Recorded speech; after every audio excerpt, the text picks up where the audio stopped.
Hello friends, welcome back to my channel. मैं स्मिता। आज के वीडियो में मैं आपके साथ शेयर कर रही हूँ दिवाली क्लीनिंग रिलेटेड वीडियो। पहले भी मैंने नवरात्रि से पहले क्या चीज़ें हम कर सकते हैं उस पर एक वीडियो बनाया है। इसमें मंदिर क्लीनिंग, किचन को थोड़ा सा ऑर्गेनाइज करना, वो सारी चीज़ें शेयर की थी। अगर आपने वो नहीं देखा है तो आप उसे ज़रूर चेकआउट कर सकते हैं। आज के वीडियो में मैंने जो स्टार्ट की है घर की सफाई, किस किस एरिया को क्लीन करना शुरू किया है, वो मैं आपके साथ इस वीडियो में शेयर कर रही हूँ ताकि आपको भी थोड़ी मोटिवेशन मिले। अगर आपको ये वीडियो पसंद आता है, कोई चीज़ आपको अच्छी लगती है तो कमेंट ज़रूर करें। कमेंट में आप अपने सजेशन भी लिख सकते हैं।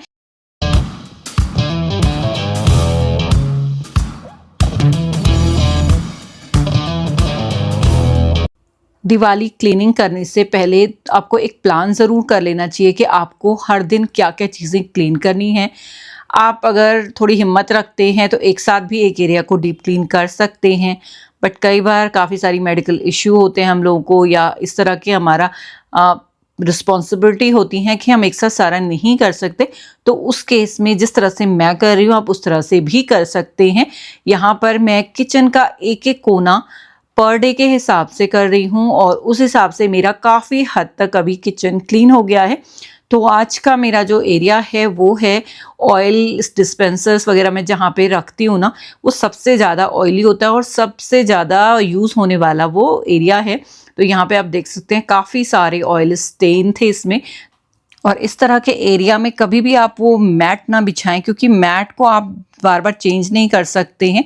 तो यहाँ पे आप कोई भी पेपर या हार्डबोर्ड टाइप का जो कैलेंडर होता है ना, उस तरह का आप बिछाएं तो वो आप रिप्लेस कर सकते हैं। तो यहाँ पे जो साइड में दाग थे, और ये बिल्कुल गैस स्टोव के ऊपर वाली कैबिनेट है, बंद होने के बावजूद भी इसके अंदर काफ़ी ज़्यादा ऑयल चला जाता है। चिमनी है बगल में, बट फिर भी आप देखेंगे ना, थोड़ा जो भी स्पेस रहता है वहाँ पे काफ़ी ज़्यादा गंदगी होती है।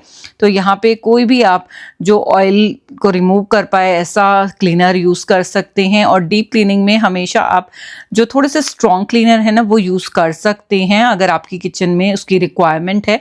अदरवाइज विनेगर और सोप वाला जो लिक्विड बनाती हूँ मैं, वो भी आप यूज़ कर सकते हैं। मैंने अभी रिसेंटली ये अर्बन वाइप का किचन क्लीनर यूज़ करना शुरू किया है, जो कि ग्रीसी एरिया को क्लीन करने के लिए बहुत ही अच्छा है। यहाँ पे आप देख ही सकते हैं, जस्ट मैंने स्प्रे किया और यहाँ पे जितना भी चीज़ें थी ना, गंदगी, वो सारी निकल गई हैं। जो स्टिकर है ना, ये बहुत ही पुराने इस पे चिपके हुए हैं, तो इनको या तो स्क्रब करके निकाल सकते हैं, बट इनसे कोई प्रॉब्लम नहीं है क्योंकि उसके ऊपर मैं कुछ पेपर ही लगा देती हूँ, तो इसलिए मैं इनको ज़्यादा स्क्रब नहीं करती, अदरवाइज इसमें स्क्रैचेस वगैरह आ जाते हैं। बट बाकी जो चिकनाई थी ना, वो सारी निकल गई है। इस तरह से एक बार क्लीन करने के बाद इसको आप थोड़ी देर ड्राई होने दें, और उसके बाद फिर इसके ऊपर कोई भी पेपर या हार्ड जो पेपर होते हैं ना, वो जो हमारे कैरी बैग आते हैं उनको आप यूज़ कर सकते हैं। ब्राउन पेपर शीट जो आती है वो यूज़ कर सकते हैं। मैं यहाँ पे इस तरह से ये ब्लिंकिट या इंस्टामार्ट से जो पैकेट आते हैं ना, उन्हीं को मैंने यूज़ किया, और ये कलरफुल भी है। यहाँ पे मैं ये रिवॉल्विंग ट्रे यूज़ करती हूँ और इसके अंदर भी मैंने इस तरह से ये पेपर लगाया हुआ था। और ये देखिए कितना ऑयल है, और नीचे आपको बिल्कुल भी गंदगी नहीं दिखेगी। तो ये हमारा जो टाइम है ना, वो काफ़ी हद तक बच जाता है इस तरह से जब हम कवर करते हैं किसी चीज़ को। और इसको आप यूज़ एंड थ्रो कर सकते हैं। इसी का पेपर मैंने इस तरह से राउंड कट कर दिया था और एक थिक लेयर इसके ऊपर लगा दी थी। बस अब ये वाला एरिया जस्ट 10 मिनट लगे और ये क्लीन हो गया है। साथ के साथ यहाँ पे काफ़ी सामान ऐसा था जो ज़रूरत का नहीं था, वो भी मैंने हटा दिया है। तो जब भी आप क्लीनिंग करें ना, एरिया वाइज डीक्लटर भी करें। आप उस टाइम पे उस चीज़ को उस जगह से हटा दें और एक कार्डबोर्ड बना लें जिसमें आप उनको इकट्ठा करते रहें। अगर आपको लगता है आप उसको रीयूज़ कर सकते हैं तो आप करें, अदरवाइज फिर उनको डिस्कार्ड ही कर लें। तो यहाँ सारी मैंने क्लीनिंग के लिए निकाल दी और ये एरिया मेरा इस तरह का हो गया है। बाकी ये क्लीन होने के बाद बॉटल्स आ गई थी, इनको मैं बाद में फिल करूँगी। नेक्स्ट, रूम क्लीनिंग करते टाइम आप हमेशा ऊपर से स्टार्ट करें। आपको जाले क्लीन करने, आपको फैन क्लीन करने, तो उनको आप सबसे पहले करें। और ज़रूरी नहीं कि एक ही दिन में आप सारे फैन और सारे जाले हटा दें, आप रूम वाइज भी इनको कर सकते हैं। तो आज मैं ये पूजा वाला जो रूम था उसका मैंने मंदिर पहले आपके साथ शेयर किया, क्लीन किया था। वहाँ पे काफ़ी सारी चीज़ें मैंने अरेंज कर दी थी अच्छे से। आज मैं क्लीन करने वाली थी इस रूम को और थोड़ा सा डीपली, तो मैं ऊपर से स्टार्ट कर रही हूँ। मैंने जाले वाले पहले हटा दिए थे, और अब ये फ़ैन ये वाला एक्चुअली बेड पे चढ़ के मैं इजीली क्लीन कर पाती हूँ, तो मुझे किसी के ऊपर डिपेंड रखने की ज़रूरत नहीं है इस वाले चीज़ को। तो मैं इसको फटाफट से मैंने सबसे पहले ही किया। यहाँ पर मैंने देखिए ये क्लीन कर दिया है, साथ ही बेडशीट वगैरह भी अच्छे से चेंज कर दी है। 2 दिन में थोड़ा थोड़ा टाइम देके मैंने इस रूम को अच्छे से क्लीन कर दिया। जस्ट इसके कर्टन चेंज करने बाकी हैं, बाकी ये बहुत अच्छे से डीप क्लीन हो चुका है। किचन को डीप क्लीन करने में सबसे ज़्यादा टाइम लगता है और इसमें मेहनत भी ज़्यादा लगती है, तो मैं थोड़ा थोड़ा करके ही कर रही हूँ। आज मेरा ये जो पेंट्री वाला सेक्शन है, यहाँ पे ऊपर वाली सेल्फ तो काफ़ी ऊंची है, तो उसमें मैं कुछ अप्लायंसेस रखती हूँ जिनको मैं कम यूज़ करती हूँ। नीचे मेरा ग्रॉसरी का सारा आइटम रहता है, तो इनको भी मैंने खाली किया, अच्छे से वाइप किया और थोड़ा सा ड्राई होने दिया, क्योंकि कॉकरोच वगैरह भी हो ही जाते हैं, तो वो ना रहें तो हल्का सा बोरिक पाउडर आप छिड़क सकते हैं। तो इस तरह से यहाँ पे ये सारी चीज़ें मैंने अच्छे से अरेंज कर दी हैं। ऊपर वाले में इस तरह से जो सेक्शन है उनमें कुछ बड़े डिब्बे रखे हैं जिनको मैं हाथ से निकाल पाऊँ।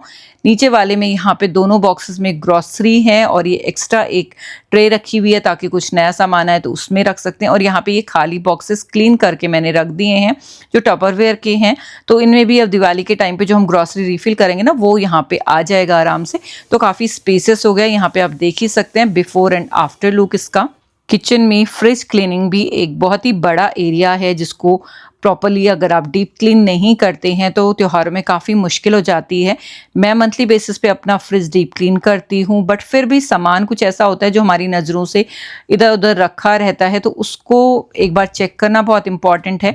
और मैं फ्रिज को पूरा खाली करके क्लीन नहीं कर पाती हूँ क्योंकि इसकी सेल बहुत बड़ी हैं और ये प्रॉपर पूरा खाली रहे ऐसा भी कभी पॉसिबल नहीं होता है। तो मैं इसकी सेल्फ वाइज ही क्लीनिंग करती हूँ वीकली या मंथली बेसिस पे। तो फ्रिज ऑलमोस्ट वैसे तो क्लीन है, कोई डीप क्लीनिंग की ज़रूरत नहीं है, बट सामान को एक बार अरेंज करना और कुछ चीज़ों को चेक करना, बस वही मेरा इसमें काम था आज। तो जो मेरी बास्केट है इसमें मैंने लेमन और टमाटो, कुछ एप्पल रखे हुए थे भर के, पूरा ही भरा हुआ था एक्चुअली ये, तो इसको मैं निकाल रही हूँ। आज इसको क्लीन करना है क्योंकि अभी खाली हो चुका है। तो नई वेजिटेबल आने से पहले मैं इनको अरेंज कर दूंगी, साथ ही जो मेरे को क्लीनिंग वाला पार्ट है ना वो भी मैं कर दूंगी। साइड डोर्स में भी कुछ कुछ जगह सॉसेस वगैरह गिर जाती हैं तो उनको भी निकाल के क्लीन कर लेंगे।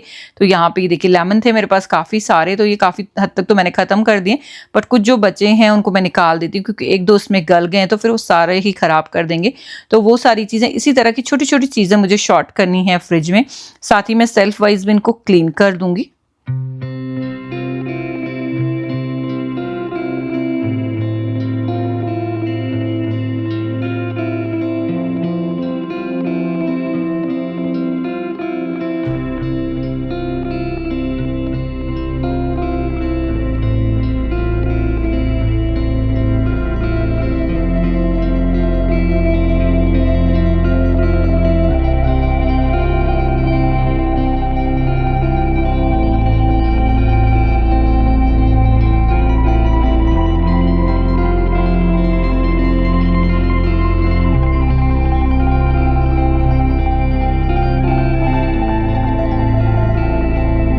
फ्रिज क्लीन करते हुए आप हमेशा प्लग हटा के करें।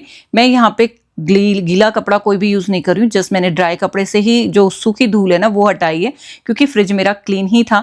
यहाँ पर मैंने इस तरह की प्लेसमेट लगाई हैं, वो पूरे में नहीं लगाई है। जिस एरिया में मैं दूध दही वगैरह रखती हूँ या खाने का कोई सामान है जिसमें थोड़ी से स्वेट टाइप का आ जाता है ना, पानी आ जाता है, तो उन जगह पे मैंने रखा है ताकि नीचे स्क्रैचेस वगैरह ना लगे। और इस तरह से मैंने सारी चीज़ें अरेंज कर दी। नीचे वाले सेक्शन में मैं ड्राई फ्रूट वगैरह रखती हूँ और जो कुछ दालें होती हैं वो। यहाँ पे भी साइड में डोर में भी मैंने काफ़ी कम सामान कर दिया है, जो एक्स्ट्रा था वो मैंने हटा दिया है। तो इस तरह से फ्रिज अब काफ़ी क्लीन हो गया है, काफ़ी स्पेस इसमें हो गया है। रेगुलर की चीज़ें भी ऊपर, खाने पीने का सामान है, सेकंड में दूध दही वगैरह रहता है, तो इस तरह से ये अरेंज कर दिया है अच्छे से। नेक्स्ट बहुत ही इंपॉर्टेंट एरिया जो कि आज मैंने डीक्लटर और क्लीन किया वो है मेरा लिनन क्लॉजेट। इसको डीक्लटर करना इसलिए बहुत इंपॉर्टेंट था कि मौसम चेंज हो रहा है, फेस्टिवल रिलेटेड फर्निशिंग वगैरह को भी मुझे अरेंज करना था। तो यहाँ पे इस तरह से मैं बेडशीट वगैरह रखती हूँ, मैंने आपके साथ पहले भी शेयर किया है। तो यहाँ पे सेक्शन वाइज सेक्शन मैंने क्लीन किया प्रॉपरली और चीज़ों को अरेंज किया। तो यहाँ पे टावल वाले सेक्शन को मैंने इस बार थोड़ा सा अलग तरीके से रखा है, थोड़े से पीछे कर दिए बड़े टावल और जो छोटे हैं उनको इस तरह से इस बास्केट में ऊपर रख दिया है। यहाँ पे नीचे जो बेडशीट मोटी हैं और कम यूज़ होती हैं, कुछ बेडशीट ऐसी होती हैं जो हमें पूजा वगैरह में या कभी अपने फर्नीचर को कवर करने के लिए ज़रूरत पड़ती है, जिन्हें वैसे रेगुलर में हम नहीं बिछाते, वो मैं पीछे की तरफ रखती हूँ छोटा फोल्ड लगा के। और आगे इस तरह से रेगुलर यूज़ की बेडशीट मैंने रखी है और उनका फोल्ड भी मैंने छोटा ही किया है और सबका फोल्ड एक सा रखा है। तो इस तरह से ये लंबी पूरी सेल्फ है। तो इस तरह से पहले मैं बेडशीट रखती थी, अब मैंने इनको नीचे वाले सेक्शन में शिफ्ट कर दिया है और इस सेक्शन में मेरी कम से कम 4-4 बेडशीट एक सेक्शन में आ जाती हैं। जो क्विल्ट वगैरह हैं या जो दोहर हैं उनको मैंने इस तरह से रोल किया है, क्योंकि ये हैवी होती हैं, एक के ऊपर एक रखेंगे तो पूरी बिखर जाती है निकालते टाइम, तो मुझे वो फंक्शनल नहीं लग रहा था। तो रोल करके दिख भी रही हैं और जब एक निकालेंगे तो दूसरी खराब नहीं होगी। जिस सेक्शन में पहले मैं रेगुलर की बेडशीट रख रही थी, वहाँ पर मैंने न्यू बेडशीट खरीदी हैं या जो फेस्टिवल में यूज़ होती हैं, जो लास्ट ईयर खरीदी हैं, 1-2 बार यूज़ की हैं, वो सारी मैंने एक जगह रखी हैं ताकि त्योहारों में जो नई बेडशीट बिछानी हो तो वहाँ से निकाल सकते हैं। नीचे का सेक्शन आप देख सकते हैं, इस तरह से ये पूरा अरेंज हो गया है। ये सारी रेगुलर की बेडशीट हैं और 3 रूम हैं तो तीनों के हिसाब से बेडशीट हैं। कुछ वॉश के लिए गई हुई हैं तो वो इसके ऊपर आ जाएंगी। नीचे का जो सेक्शन है वो अभी मैं इसको डीप क्लीन करूँगी। यहाँ पे कुछ क्लटर है वो हटाया है। साथ ही मेरी मशीन कब से रखी हुई थी यहाँ पे, लगभग 4 साल हो गए और मैंने इससे हाथ भी नहीं लगाया। तो आज मैंने इसको भी बाहर निकाला, इसको अच्छे से वाइप किया, क्योंकि काली सी लेयर जम जाती है धूल की, वो जबकि ये कवर करके रखा हुआ था मैंने। फिर इसको धूप दिखाऊंगी और 1-2 दिन में देखती हूँ कुछ चीज़ें हैं जो ऑल्टर करने का है या रिपेयर करने का है, वो सारी चीज़ें मैं करने वाली हूँ। तो इसलिए मैंने कहा चलो उसको भी निकाल देते हैं। और आजकल के मौसम में ना जो चीज़ें आप बहुत लंबे टाइम से नहीं यूज़ करें उनको धूप ज़रूर दिखाएं, उससे उनको मेंटेन करना काफ़ी ईजी रहता है। इस तरह से ये पूरा कैबिनेट मैंने अच्छे से क्लीन कर दिया है। जो डिक्लटर करना था वो हटा दिया है पुरानी चीज़ें, और जो मुझे ज़रूरत की हैं बस वही यहाँ पे रखी हैं। सारी चीज़ें विजिबल हैं तो आराम से कोई भी निकाल के यूज़ कर सकता है। नेक्स्ट, एक जो कॉमन प्रॉब्लम आजकल हर घर में होती है, कर्टन उतारो तो हमारा जो पेलमेट है वही गिर जाता है। तो उसी चक्कर में मेरा भी काफ़ी दिन से पेंडिंग था कर्टन, तो मैंने निकाल के वॉश भी कर दिए थे। कुछ पहले लगाए हुए थे कपड़े, कुछ ये वॉश के लिए निकाले हुए हैं। तो आज बहुत दिनों बाद ये काम हस्बैंड ने किया, वो छुट्टी के दिन ही ये सारे काम करते हैं। तो मैंने कहा चलो कोई नहीं, वेट किया उसके लिए। और फिर यहाँ पे इस बार मैंने ये कर्टन चेंज कर दिए हैं। और यहाँ पे जितनी भी गंदगी थी ना, इसको क्लीन करने में अगर आप कपड़े से करो तो पूरा ये रेडी हो जाता जहाँ जहाँ ये जाता है। बट ये वाला वैक्यूम क्लीनर आजकल मैं बहुत ज़्यादा यूज़ कर रही हूँ, क्योंकि नया है तो रहता है ना नई चीज़ का कि इसको ज़्यादा से ज़्यादा यूज़ करें, देखें कितना इफेक्टिव है कि नहीं। तो ये देखिए मिनटों में सारी धूल इसने ले ली है और सारा एरिया इस क्लीनिंग के लिए मुझे ना सर दर्द हो जाता है कि मतलब यार ये गंदा हो गया, कैसे क्लीन होगा। तो पूरा बहुत अच्छे से क्लीन हो गया। इस रूम में आपने देखे थे मेरे वो कलरफुल जिग जैग वाले कर्टन लगे हुए थे जो आप लोग काफ़ी पसंद करते हैं, बट इस बार मैंने ये लाइट कलर के कर्टन यहाँ पे लगाए हैं। साथ ही शेयर कर्टन भी लगाए ताकि हल्की हल्की धूप अंदर आए। विंटर्स में अच्छी लगती है धूप जब रूम में आती है। साथ ही डोर पर भी मैंने ये शेयर कर्टन ही लगा दिए हैं। तो वाइट कलर है तो रूम काफ़ी बड़ा बड़ा और खुला खुला लग रहा है। अभी इस रूम की बहुत सारे काम मेरे बाकी हैं, बट कर्टन वाला जो काम था ना वो मेरा हो गया है। इस तरह से छोटे छोटे स्टेप्स अगर आप डेली रूटीन में लेते हैं ना क्लीनिंग के, तो आपको बहुत ज़्यादा बर्डन नहीं लगेगा दिवाली की सफाई में। और आप रेगुलर में अगर 2-3 एरिया भी एक दिन में क्लीन करते हैं तो आपका बहुत सारा काम आसान हो जाएगा। क्योंकि दिवाली की क्लीनिंग तो ऐसे है एंड डे तक भी चलती रहेगी, पर जो डीप क्लीनिंग है ना वो आप अगर एक बार कर लें तो फर्निशिंग चेंज करना, ये सारी चीज़ें तो लास्ट मोमेंट तक होती ही रहेंगी और फिर आपको उसमें बहुत ज़्यादा टाइम भी नहीं लगता है। 10 से 15 मिनट में आप एक एरिया को डेकोरेट कर सकते हैं। तो उस तरह से अपने दिन को प्लान करें कि आप हर एक एरिया को अच्छे से डीक्लटर और ऑर्गेनाइज करें, ताकि आने वाले टाइम पे आपको कम से कम मेहनत करनी पड़े और आप अपने टाइम को अच्छे से एंजॉय कर सके अपने फैमिली फ्रेंड्स के साथ में। तो उम्मीद करती हूँ आज का वीडियो आपके लिए हेल्पफुल रहा हो, आपको पसंद आया हो। अगर पसंद आया है तो वीडियो को लाइक ज़रूर करें, चैनल को सब्सक्राइब करें, साथ ही अपना फीडबैक शेयर करना नहीं भूलें। मैं मिलती हूँ आपसे किसी और नए इंटरेस्टिंग वीडियो के साथ। तब तक के लिए bye, thank you, thanks for watching.